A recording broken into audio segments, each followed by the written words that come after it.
ماں باپ کے نہ فرمان کی نہ دنیا ہے نہ آخرت۔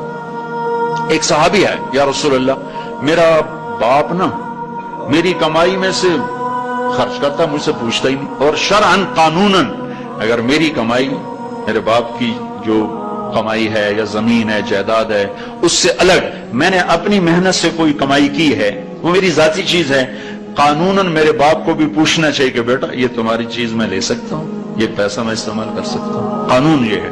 تو اس نے قانون کی بات کی کہ میرا باپ میرا مال اٹھا کے خرچ کر دیتا، مجھ سے پوچھتا ہی نہیں۔ آپ نے کہا اس کے باپ کو بلاؤ۔ اس کے باپ کو بلایا تو انہوں نے پوچھا کیوں بلا رہے ہیں؟ کہ تیرے بیٹے نے تیری شکایت کی۔ تو اس کو اتنا غم لگا کہ وہ پھٹ کے مر گیا۔ اور عرب کی شاعری تو پھر پوری دنیا میں مشہور ہے، آج بھی مشہور ہے۔ تو اس نے دل ہی دل میں کوئی شعر کہے، درد بھرے دکھ بھرے، اور وہ انہی شعر کو اپنی زبان سے نہیں دل ہی دل میں کہتا کہتا دربار رسالت میں مسجد میں پہنچا تو جبریل پہلے آ چکے تھے۔ کہنے لگے یا رسول اللہ تعالیٰ فرما رہے ہیں کہ آپ اس سے کہیں کہ پہلے وہ شعر سنا جو تیری زبان سے تو ادا نہیں ہوئے تو تیرے رب نے عرشوں پہ سن لیے ہیں۔ آپ نے فرمایا بھائی تمہارا کیس سنوں گا، پہلے وہ شعر سنا جو تیری زبان سے نہیں ادا ہوئے۔ اللہ نے سنے۔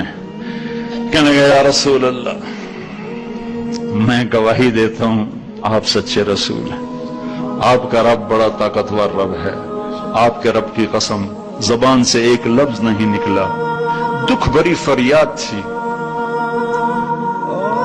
جو دل کی دنیا میں اٹھی اور وہیں گم ہو گئی، سینے سے اٹھی اور سینے میں ہی دفن ہو گئی، اور آپ کے رب نے عرشوں پہ سن لیا۔ آپ نے کہا اچھا سنا تو صحیح میرے بھائی۔ میں کہا جی میں نے کہا بچے جس دن تو پیدا ہوا اس دن سے ہم نے اپنے لیے جینا چھوڑ دیا، ہم نے تیرے لیے جینا شروع کیا۔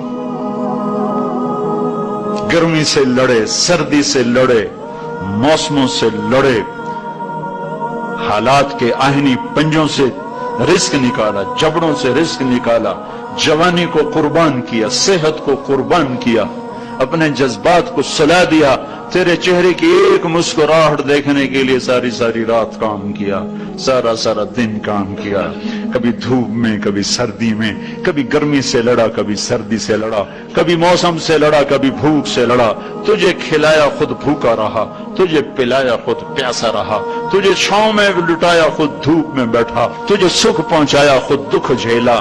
میری تو زندگی پھر تیرے لیے ہوگی، میں نے اپنے لیے جینا چھوڑ دیا۔ جب کبھی تو بیمار ہوا تو ساری رات میں اور تیری ماں تیرے سرانے بیٹھ کے دھڑ دھڑ دل دھڑک رہے ہوتے تھے، کہیں مر نہ جائے، کچھ ہو نہ جائے۔ ہسپتال پہنچے، ڈاکٹر کو بلاؤ، ٹیکسی بلاؤ، گاڑی بلاؤ، رکشہ بلاؤ، جلدی سے ہسپتال پہنچاؤ۔ اسی خوفناک خیالات میں ہم روتے تھے، پگھلتے تھے، ٹوٹتے تھے، بکھرتے گئے چلے گئے خشک پتے کی طرح، اور تیرے چہرے کی ایک مسکراہٹ کے لیے ساری مسکراہٹیں بھول گئے، تجھے صحت مند دیکھنے کے لیے اپنی صحت کے سودے کر دیے۔ اور اس طرح ایک دن نہیں گزرا، یہ شب و روز گزرے، دن اور رات گزرے، لیل و نہار گزرے، بہار و خزاں گزری، رت بدلی، موسم بدلے، بادل اندھیری، بارش آئے اور گئے، یہاں تک کہ تو پروان چڑھتا گیا، میں ڈھلتا گیا، تجھ میں جوانی میں رنگ بھرا اور بڑھاپے نے میرے سارے رنگ نوچ لیے۔ تو سیدھا کھڑا ہوا تنے کی طرح، میری کمر جھک گئی کمان کی طرح، اور میں آسرے کا محتاج ہوا، تو طاقتور ہو کے جوان ہوا۔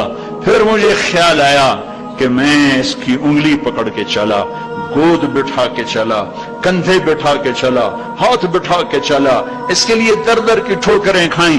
آج جب میں بوڑھا ہوا ہوں تو اب یہ میری انگلی پکڑے گا، میرا ہاتھ پکڑے گا، میں اس کی لاٹھی بنا، یہ میری لاٹھی بنے گا۔ لیکن ایک دم میرے بیٹے تیری آنکھیں ماتھے پہ چڑھ گئیں، تیرے تیور بدل گئے، تو مجھے یوں دیکھنے لگا جیسے میں تیرا باپ نہیں، میں تیرا نوکر ہوں۔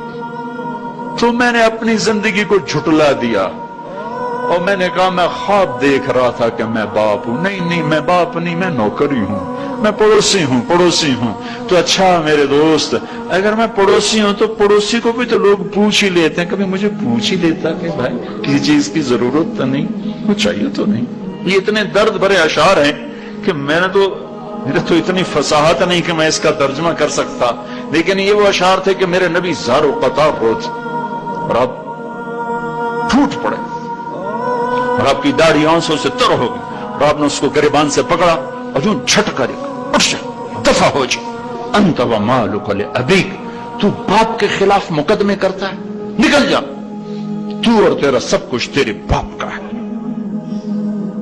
یہ صرف روزے شب قدر سے متعلق نہیں ہے کہ ماں باپ کا نافرمان ہے تو اس کی شب قدر برباد ہو گئی، ماں باپ کا نافرمان ہے تو سب کچھ برباد ہو گئی۔